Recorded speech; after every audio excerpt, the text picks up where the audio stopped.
Boa noite a todos. Vamos dar início ao culto do Evangelho no Lar dessa terça-feira.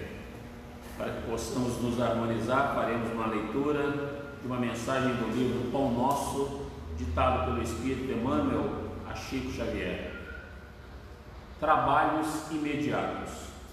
Apacentai o rebanho de Deus que está entre vós, tendo cuidado dele, não por força, mas espontaneamente, segundo a vontade de Deus, nem por torpe ganância, mas de ânimo pronto. Pedro 5:2. Naturalmente, na pauta das possibilidades justas, ninguém deverá negar amparo ou assistência aos companheiros que acenam de longe com solicitações razoáveis. Entretanto, constitui-nos obrigação atender ao ensinamento de Pedro quanto aos nossos trabalhos imediatos. Há criaturas que se entregam gostosamente à volúpia da inquietação por acontecimentos nefastos, planejados pela mente enfermiça dos outros e que provavelmente nunca sobrevirão. Perdem longo tempo receitando fórmulas de ação ou desferindo lamentos inúteis. A lavoura alheia e as ocorrências futuras, para serem examinadas, exigem sempre grandes qualidades de ponderação. Além do mais, é imprescindível reconhecer que o problema difícil ao nosso lado ou à distância de nós tem a finalidade de enriquecer-nos a experiência própria, habilitando-nos à solução dos mais intrincados enigmas do caminho. Eis a razão pela qual a nota de Simão Pedro é profunda e oportuna para todos os tempos e situações.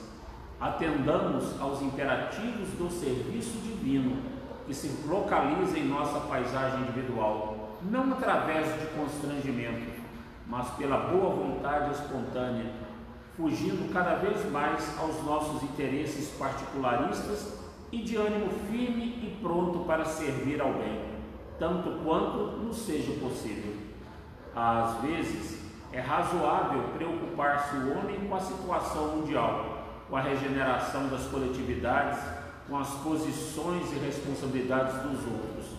Mas não é justo esquecermos-nos daquele rebanho de Deus que está entre nós.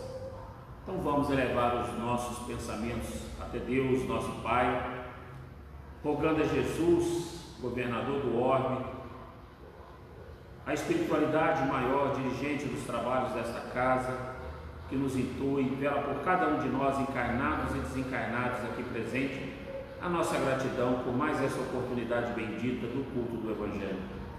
Queremos te agradecer, Pai, pela semana que se passou, pelo alimento, pela água, pelo teto, pelo agasalho, pela chuva, pelo sol, pela noite, pelo dia. Te agradecer pelos amigos e até por aqueles que se julgam nossos inimigos. Permita-nos, Pai, que possamos aparar essas arestas enquanto em caminho com cada um deles. Te rogamos ainda, permita que possamos reparar todos os erros cometidos com os nossos inimigos de vidas pretéritas e que eles possam igualmente nos perdoar. Te rogamos ainda, Pai, nesse instante, permita que todos aqueles que passam por provações sejam resignados diante daquilo que não possam mudar, mas que tenham a coragem, a sabedoria de ir em frente, lutando com fé, confiança, que tudo no mais dará certo.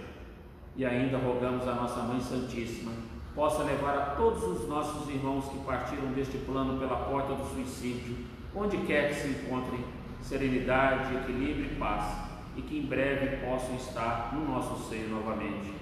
E assim, Pai, imensamente agradecidos por essa oportunidade, por tudo que temos e por tudo que somos, e com a oração que o Senhor nos ensinou, pedimos permissão para dar início ao nosso Evangelho da noite de hoje. Pai nosso que estais no céu, santificado seja o vosso nome, venha a nós o vosso reino, seja feita a vossa vontade, assim na terra como ela é feita no céu. O pão nosso de cada dia nos dai hoje. Perdoai as nossas ofensas na medida em que perdoarmos aos nossos ofensores. E não nos deixeis entregue às tentações, mas livrai-nos de todos os males, hoje, agora e sempre. Vejamos o que o Evangelho nos reserva como lição moral do Cristo para a noite de hoje.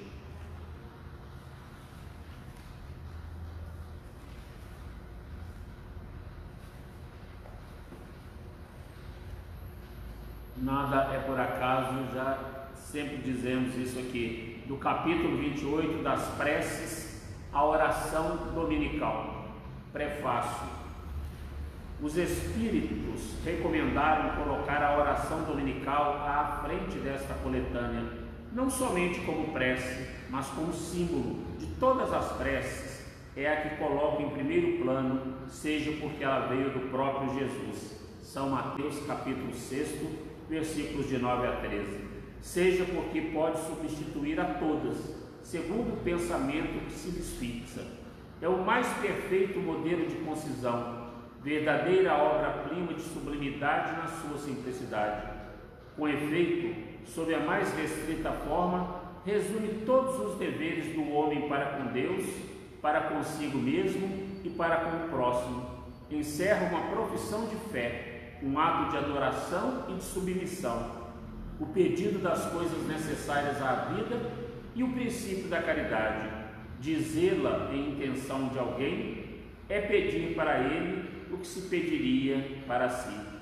Entretanto, em razão mesmo da sua brevidade, o sentimento profundo encerrado em algumas palavras das quais ela se compõe escapa à maioria, por isso é dita geralmente sem dirigir o pensamento sobre as aplicações de cada uma das suas partes. É dita como uma fórmula cuja eficácia é proporcional ao número de vezes que é repetida.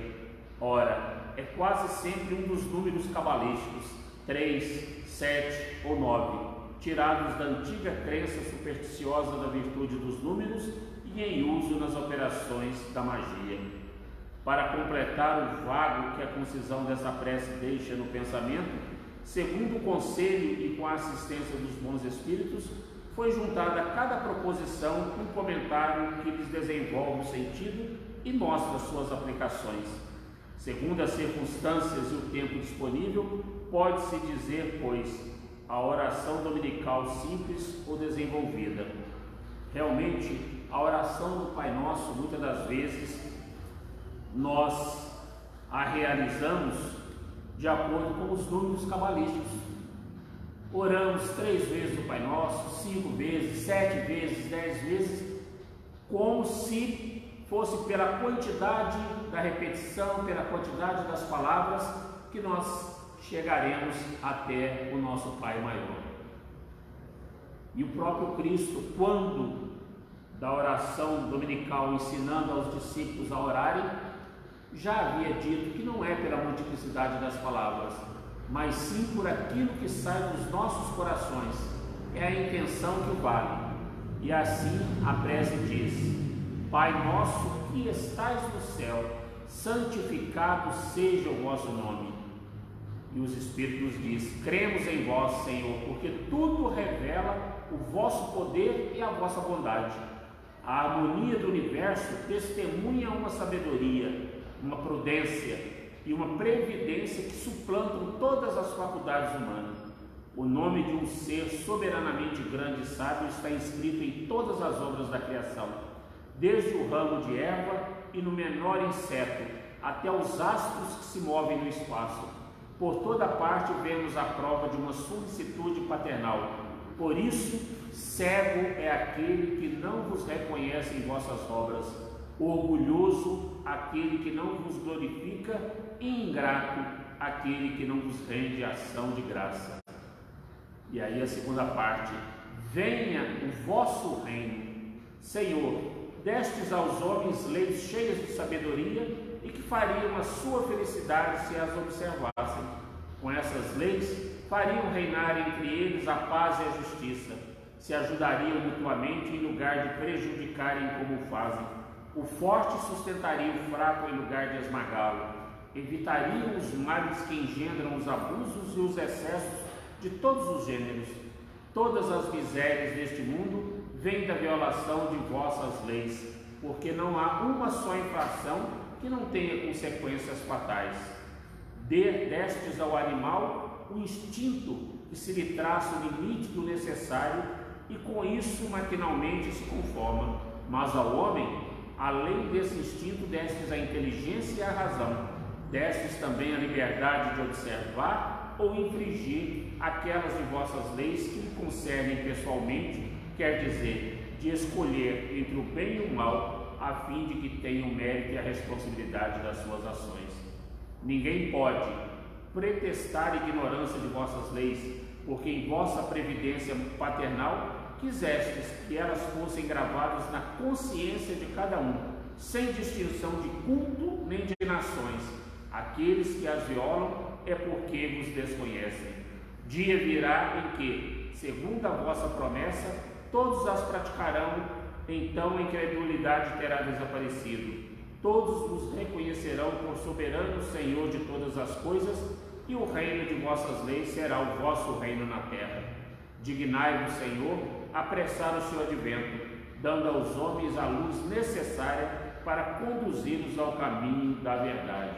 Só assim é que nós poderemos realmente dizer: venha o vosso reino, porque é o reino de amor, é o reino de bondade, é o reino de amor, de justiça e de caridade que o Cristo nos ensinou e que Deus, nosso Pai, espera que cada um de nós venhamos a praticar.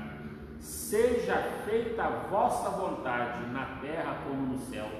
Será que realmente é o que nós pensamos, é o que nós desejamos? Muitas das vezes oramos sem dar a devida atenção a essa particularidade.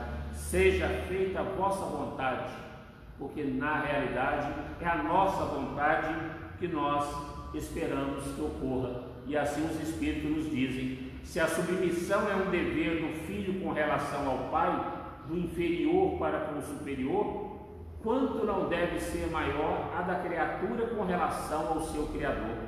Fazer a vossa vontade, Senhor, é observar as vossas leis e submeter-se sem murmurar aos vossos decretos divinos.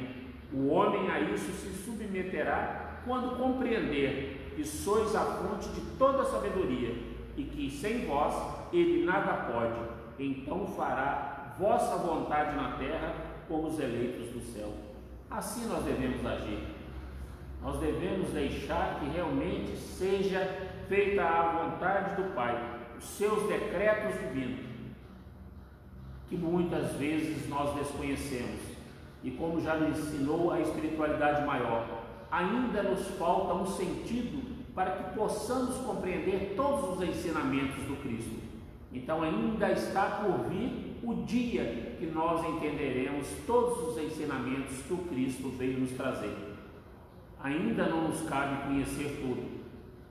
Cristo disse que nos enviaria o Consolador prometido e nos enviou há cerca de 170 anos essa doutrina maravilhosa do Espiritismo, a fé raciocinada, a fé através da razão, de que nada é sobrenatural, de que nada é miraculoso, de que nada é espalhafatoso nesse mundo.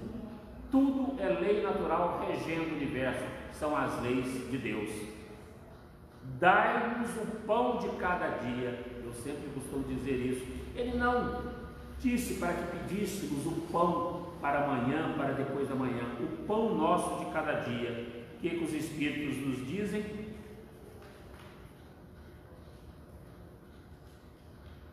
Dai-nos o alimento para a manutenção das forças do corpo. Dai-nos também o alimento espiritual para o desenvolvimento do nosso espírito. O animal encontra seu alimento, mas o homem o deve à sua própria atividade e aos recursos de sua inteligência, porque o criastes livre. Vós lhe dissestes: tirarás teu alimento da terra com o suor da tua fronte. Com isso lhe fizestes do trabalho uma obrigação, a fim de que ele exercite a sua inteligência na procura dos meios de prover as suas necessidades e seu bem-estar, uns pelo trabalho material, outros pelo trabalho intelectual. Sem o trabalho, permaneceria estacionário e não poderia aspirar à felicidade dos espíritos superiores. Secundais o homem de boa vontade, que se confia a vós para o necessário, mas não aquele que se compraz na ociosidade e gostaria de obter tudo sem trabalho, nem aquele que procura o supérfluo. Então, por isso que o Cristo nos dotou de inteligência. O animal, o instinto, mas nós temos a inteligência, seja para que possamos, através do nosso trabalho material ou intelectual, sustentar as nossas próprias necessidades dia após dia.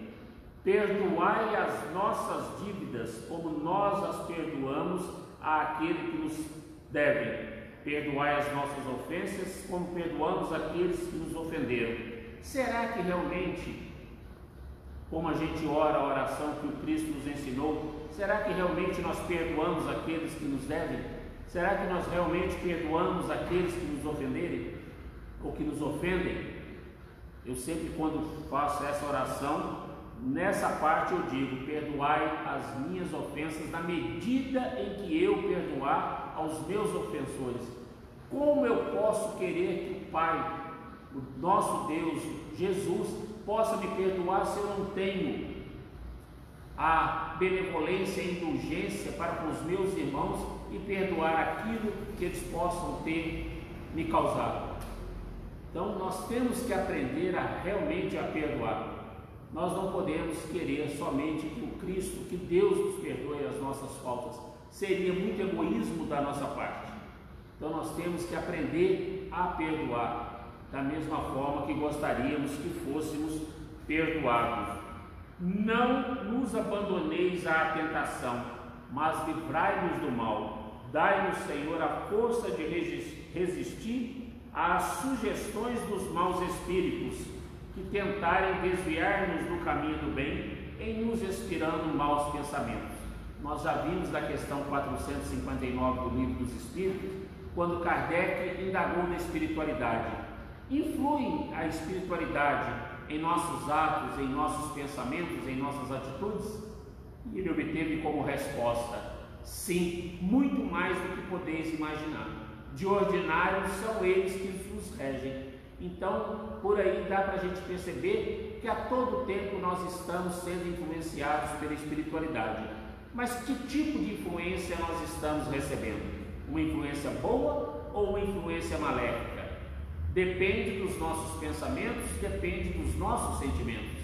Se os nossos pensamentos, os nossos sentimentos são elevados na prática do bem, da verdadeira caridade, da lei de amor, justiça e caridade, podemos ter a plena certeza que são espíritos bons, espíritos de luz, que irão nos intuir, que irão nos velar e que irão a todo tempo nos secundar.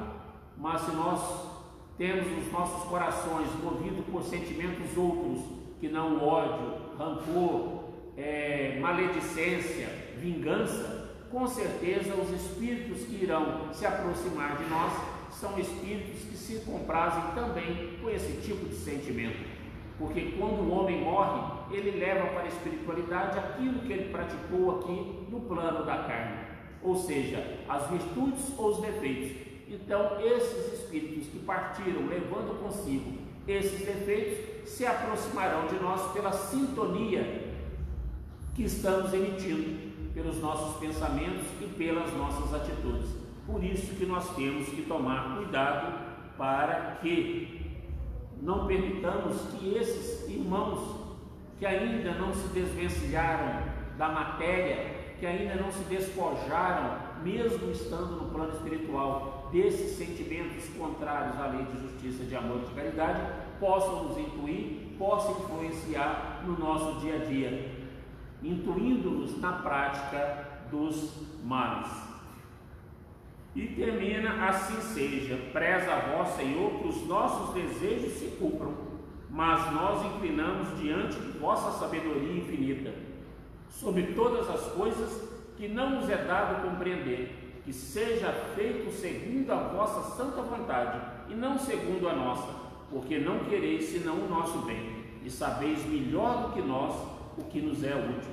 Nós nos dirigimos esta prece, meu Deus, por nós mesmos. Nós vou-la dirigimos também por todas as almas sofredoras, encarnadas ou desencarnadas, por nossos amigos e nossos inimigos, por todos aqueles que reclamam a nossa assistência. Pedimos para todos a vossa misericórdia e a vossa bênção. Então, essa é a oração dominical, essa é a oração do Pai Nosso que nós devemos realizá-la, seja em nossa intenção, seja em intenção daqueles que estão adoecidos, seja em intenção daqueles que nos rogam uma prece, mas que nós a façamos realmente conscientes daquilo que nós estamos falando, daquilo que nós estamos sentindo, que a boca possa falar daquilo que está cheio o coração. Já nos ensinava o Chico.